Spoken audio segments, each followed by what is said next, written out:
I did do a live reaction of Academics' interview with Ye, formerly known as Kanye West. And it was a really good interview. As I mentioned previously, I thought Academics did a great job. I watch a lot of Academics' content. I check out his streams. But even I get annoyed by his voice. I get annoyed by his histrionics. I get annoyed about him. Like anytime he speaks about girls, I have to turn it off. Anytime Academics starts talking about girls and relationships and all that stuff, I have to turn it off because the guy doesn't have a clue. He's very annoying. But we have to give the guy props. He conducted one of the best Kanye interviews we've seen in a long time. And we have to give him props because Kanye is probably at his most mentally unstable. And I think Academics did a really good job of essentially guiding Ye through that interview, pushing back a few times, following up a few times, clarification a few times, and getting some pretty interesting answers out of him. And I thought that he did really well, considering that Ye interviews are mostly just an opportunity for him to monologue, right? They're not really an interview. He kind of just stands there and just shouts at you. So I thought Academics did a good job of getting his questions in here and there. And the only thing he probably missed out on was there's not a lot of conversation about Bully. There wasn't a lot of conversation about Vultures, about Donda, the music in general. I would have probably liked to have heard more conversation around Yeezy and what's going on with that in terms of finding a new online store, merchant to kind of support them because Shopify took it down because you're selling the swastika t-shirt. That might be the only way to kind of go, or maybe some Bianca Censori conversations because we haven't seen Bianca Censori in a while and they recently unfollowed each other, then followed each other again, and there's been constant rumors that they've got divorced. So we didn't really hear much. But I thought all in all, Academics did a great job, and I'm looking forward to the second interview. Although it's looking likely the second interview won't be done by Academics, because I saw online that Ye is kind of like flirting with Neon, and I think he wants to get Neon out to Japan to go visit him so that they can do a stream together, which also might be pretty decent because Neon's had a really cool turnaround and change in behavior and shit, and he's been absolutely killing it with the content recently. So let's see what happens. But one of the heartbreaking things about the interview was how Ye was talking about Virgil. And Ye kind of doubled down on a lot of the Virgil hate. And for someone like myself who, I've told you guys before that I'm a huge fan of streetwear. I've been involved in the industry and the scene for basically all my life. I also was a big fan of Virgil before I met him. When I worked with him previously at a previous company I was at. And I've kind of always kind of looked up to these kind of guys, and I love their relationship. I love their working relationship, their personal relationship. I love what they represented. Ye and Virgil at the time. I love the crew that they come up with. The Matthew Williams, who went on to found the Leaks, who went on to become creative director of Givenchy. Jound, who went on to found Jound, the website. Justin Saunders and the brand. Heron Preston, who went on to do his brand. Who else is in there I can think of? Bunch of other people, right? Who associate, maybe even you could say maybe even Debna, I guess, or Jay Lorenzo, Fear of God, blah blah blah blah. All these great people, right? So I was a big fan of that thing. So when obviously the relationship kind of broke down, I think most fans knew kind of Wagwan. We knew that it had a little bit to do with the fact that Virgil got the Louis Vuitton job, because the truth of the matter is, when Virgil got the Louis Vuitton job, he probably didn't deserve it. At that time. He probably didn't deserve such a big job like that, because the work that we'd seen from him from Off-White probably wasn't of the level that we assumed somebody of a Louis Vuitton level designer would be. But what we missed out on was the vision. So big up LVMH. They saw the vision of getting someone like Virgil in, because it wasn't really about the quality of the clothes. It was maybe the quality of the communication, the quality of the visual representation, the quality of how he could influence culture and whatever else it may be. And the way that he was able to, get those ideas out is what made him kind of stand out from everybody else. And I think ever since his passing, really, we've kind of seen a real difference in how Louis Vuitton has kind of fared. Maybe the clothes aren't as bad, but definitely how it's communicated, the energy around it isn't the same. So LVMH saw that. But obviously, if you're Ye, you're not going to, agree with any of that nuance. You're just going to feel slighted because you were known as a Louis Vuitton Don. You were one of the first hip-hop artists to get a Louis Vuitton, collaboration with the original shoes that he put together, that I think he did design alongside Virgil too. So he must have been gutted. And if you believe the rumors to be true, Ye was in communication to take over at Louis Vuitton prior, but the deal basically broke down. And then they ended up eventually going for Virgil. Now, I also think in that scenario, Ye was a little bit immature, because I felt like Virgil was always going to succeed in the commercial business corporate world because he just is easy to get along with. Simple as that. He's easy to get along with. Having worked with him briefly myself, I can tell you that he is very good at kind of I guess code switching, or knowing how to like talk to people that you know deem to be from the quote unquote hood or from the culture, people who are more boardroom, people who are this, people who are that. He's able to kind of traverse different rooms. So it wasn't no surprise to me that he became so successful, because I saw firsthand how he was able to communicate with different types of people and make everybody seem seen, which I think is a quality of a lot of star people. They have that ability to make you feel like you're the only person in the room. I think I felt that a little bit with fucking Harry Styles. When I bumped into Harry Styles many, many years ago. This must have been when he was in One Direction. No, just after One Direction, actually. Just after One Direction, I bumped into Harry Styles at this club called the Alibi in Dawson that I used to DJ at. And he was amazing. Like, he gave me 5 minutes of conversation, but I legitimately felt like it was half an hour. And since then, I've been a stern, firm defender of fucking Harry Styles. And that's, I think, what all star people have. So I think Virgil had that too. So if it was me and I was Ye, I think I would still be gutted I didn't get the Louis Vuitton job, but I'd understand that I didn't get it because of a lack of talent or lack of ability. I got it maybe of a lack of being able to play ball, lack of knowing how to deal with the type of people. But then I'd be happy because my friend got it, you know? So it didn't go out of the culture. It didn't go to some lame. It went to somebody that I deemed to be my friend, my brother, my collaborator, and someone I've been working with for a very long time. Well, I guess that's not the case. I guess how we feel Ye should have responded isn't how Ye actually felt. And even many years after Virgil's passing, it seems like Ye still has a lot of bitterness towards it. So this is a quote, courtesy of Ye's tweet. He says the following: Ari Virgil, imagine a nigga steal your dream and is giving your crown because he ain't wear a red hat. And then the culture you built mad at you speaking up on it. My own friends that knew how bad it hurt me came trying to check me for speaking up. I hate when niggas try to tell me what the fuck I can say. Now, I don't think that's fair. I don't think anybody's trying to check him out of like malice or telling him to shut the fuck up. I think it's more so along the lines of, it just doesn't seem like the most proper way to deal with things, considering the guy's past. You don't really speak ill of the dead, really, usually. But I'm a believer that if you weren't really on good terms with the dead, you shouldn't also just like pretend you were good and you know whatever, and that you give a shit that they died because now that they've died, because you still hate them. You know, there's an element of that in there, because I think people sometimes chat shit with that sort of stuff. Don't speak ill of the dead, but it's like, what, I was speaking ill of him when he was alive, you know. So why can't I continue it when they passed away? Obviously it's in bad taste, I know that, but I kind of understand that angle. The only thing that's weird about this is that I feel like he's rewriting history.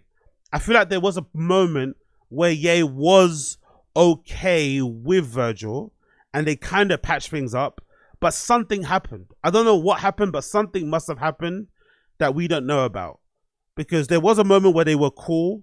I felt like it was obviously after the big hug when Virgil did his first runway show for Louis Vuitton. But he also spoke a bit more glowingly about Virgil in public. But then something happened, and I think Virgil also shared a few stuff about Kanye on his socials. I remember him actually answering a question from an interviewer about his relationship with Ye, and Virgil was always very cordial about it, and basically, you know, spoke his praises. So I wonder what happened that led to Ye having this level of bitterness and anger towards Virgil, even so many years after his passing. Like, I wonder what it is, because this is a bit strange. And I also don't like the fact that he doesn't explain, you know? If you're going to keep telling us fuck Virgil, at least tell us why, you know? If you're going to break our hearts collectively and you're going to say fuck somebody that a lot of us hold dear, then at least tell us why you're saying that, you know? You can't just keep saying it, but they're not explaining it. But then the fact that he doesn't explain it leads me to believe that he's just full of shit, you know?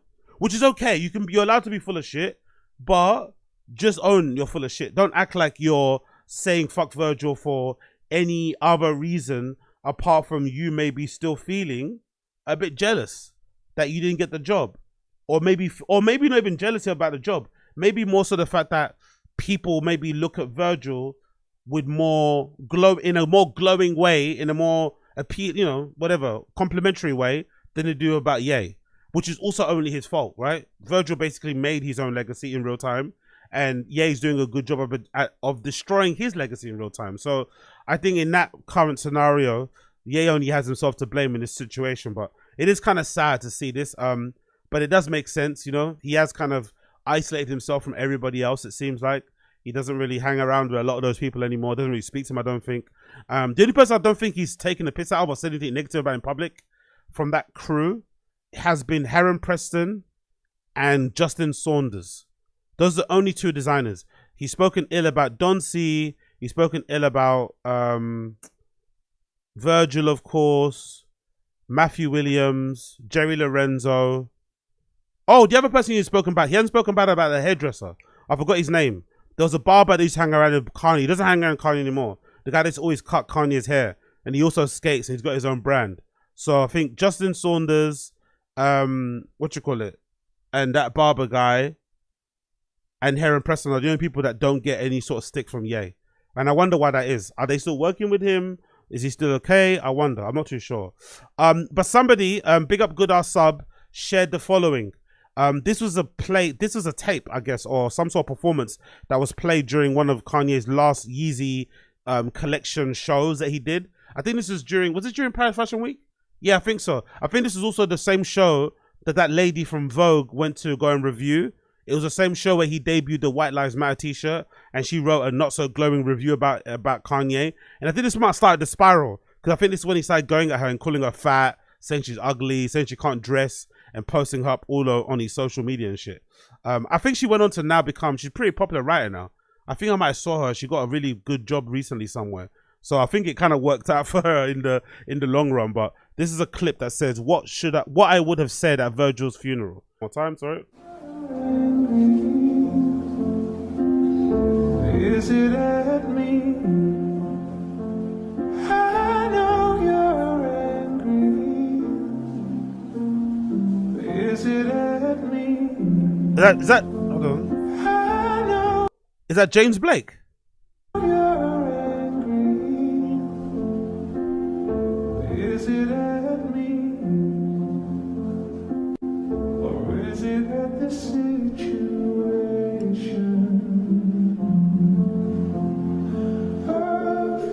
By the way, I wonder how many of these models still even work with Ye. That's one thing that I wonder too. I wonder if that's the reason why the show we don't really see many Yeezy shows and stuff. I wonder if he's even struggling to get models to work with him. Because nowadays, I think a lot of people in the creative fields are very socially, politically active anyway. And a lot of these guys, I'd imagine, are quite left-leaning. So I'd bet a lot of these people probably aren't comfortable with having Ye reach out and tell them, hey, do you want to be on my show? Because since then, he's gotten much worse. I think here he was obviously saying his shit, but I think since then he's gotten much worse in terms of his rhetoric and the message he's been putting out, how hateful he's been sounding. So I wonder if a lot of these models just refuse to work with him, which is the reason why we don't really see many Yeezy collection shows and shit. Obviously, he's not going to be short of models, because if he did an open casting call, people are going to go run there. But the type of models that he wants, with a particular type of look, the kind of cool looking ones and shit, they're they're mostly, politically active. So I'd imagine a lot of them probably wouldn't want to work with him.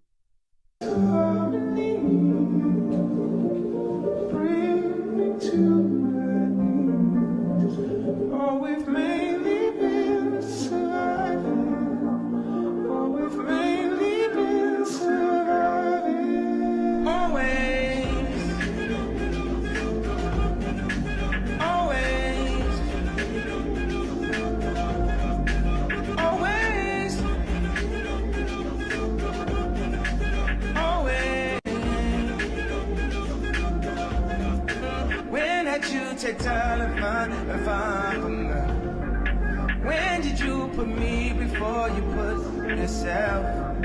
When did you wait for me to get past myself? When did you learn something and let me last my mouth? Always, always, always, always.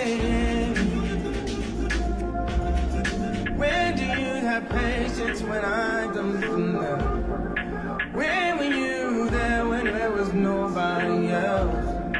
When had you loved nice at the wave of it on? When were you loving me beside inside myself. Bro, I forgot Michelle Lamy was there. Naomi Campbell was walking. This is I think one of the last collections he did in it, right? Runway shows. I forgot, man. This show was actually pretty decent. Always, always,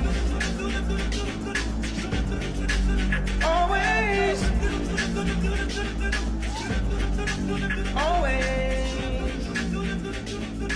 Tears come pouring down. Tears come pouring down. Tears come pouring down. Tears come pouring down. When my train of thought ran off the track, when I something's off the map, when I something off the tap, I had less to bumping off the mat. We had land to bump the main the rat, and I thought the song were where they at, and I bump the song were where they at. I had it and I thought we got it back. Had my bumper song, we not at that. Remember, I thought they mad at that. Go up and I thought they glad he back. They got it yet, when I'm mad at yet. Fact then I thought they mad at that. Something that, rolling on, 10 to 10, bumping on, that then I bumping off the net.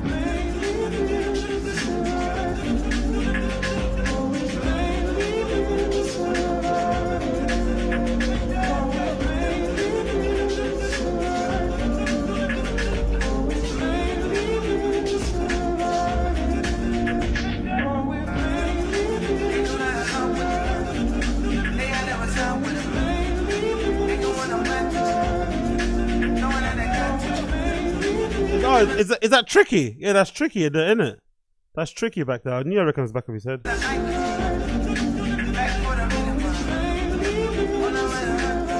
come pouring down.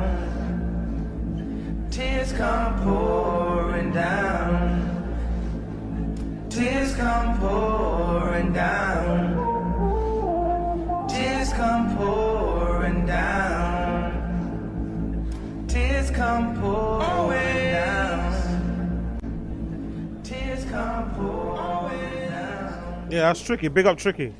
To be fair, he doesn't really say anything in this tune. It kind of sounds unfinished. There's a lot of sentiment behind it. That's the thing that Ye is really good at. He's good at really giving. He's really good at kind of imbuing a lot of like emotion into his songs, even when he's not saying anything. So you don't really hear much in terms of lyrics. But it does obviously have, you know, the tears come falling down kind of chorus on it, and it does kind of sound beautiful. And obviously the title of the track is What I Would Have Shared at Virgil's Funeral. But I guess it doesn't feel that way anymore, you know? That's one thing about Ye.